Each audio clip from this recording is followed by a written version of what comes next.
ঘড়ির কাঁটায় সকাল 10টা। প্রেস ব্রিফিং এ এসএসসির ফলাফল হাতে প্রবেশ করলেন শিক্ষামন্ত্রী। তবে ফলাফল খুব একটা আশাবঞ্জক নয়।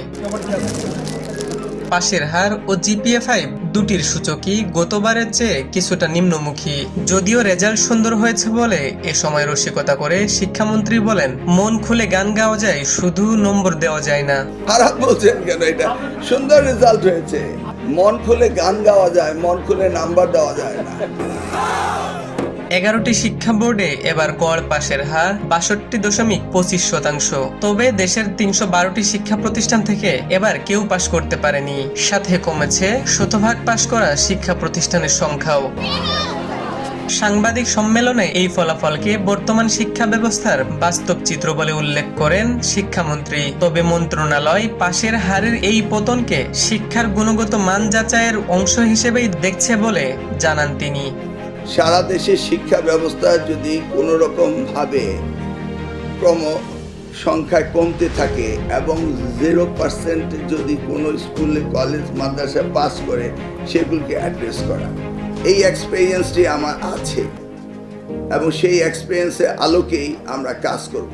তবে এবারের ফলাফলে বড় চমক হিসেবে ফেল করা শিক্ষার্থীদের খাতা পুরোপুরি নতুন করে মূল্যায়ন করার ঘোষণা দেন শিক্ষামন্ত্রী। সাথে হুঁশিয়ারি দেন, মূল্যায়নে শিক্ষকদের কোনো গাফিলতি থাকলে আইনি ব্যবস্থা নেওয়ার। আগামী 11 থেকে 17 আগস্ট পর্যন্ত অনলাইনে এই পুনর্নিরীক্ষণ আবেদন করতে পারবে শিক্ষার্থীরা। যদি কেউ কাউকে ভুলভাবে মার্কিং করে থাকে বা যেখানে যা পাওয়ার উপযুক্ত রয়েছে সেটা যদি না দিয়ে থাকে, দেয়াল বি রিভিউ কমিটির সামনে সেই খাতা পুনঃপরীক্ষা করা হবে। এক্স্যাক্টলি প্রত্যেকটি ছাত্রছাত্রী যা প্রাপ্য তা তাকে দিতে হবে। তবে ফেল করা শিক্ষার্থীদের খাতা নতুন করে মূল্যায়নের এই নজিরবিহীন সিদ্ধান্ত কতটুকু স্বচ্ছতা আনবে তাই এখন দেখার বিষয়।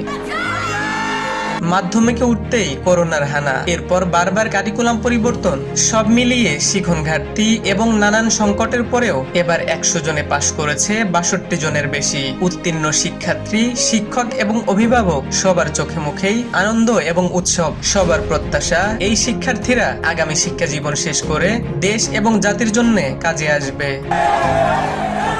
হিমুর Rahman, news Bangla .news, Dhaka multimedia.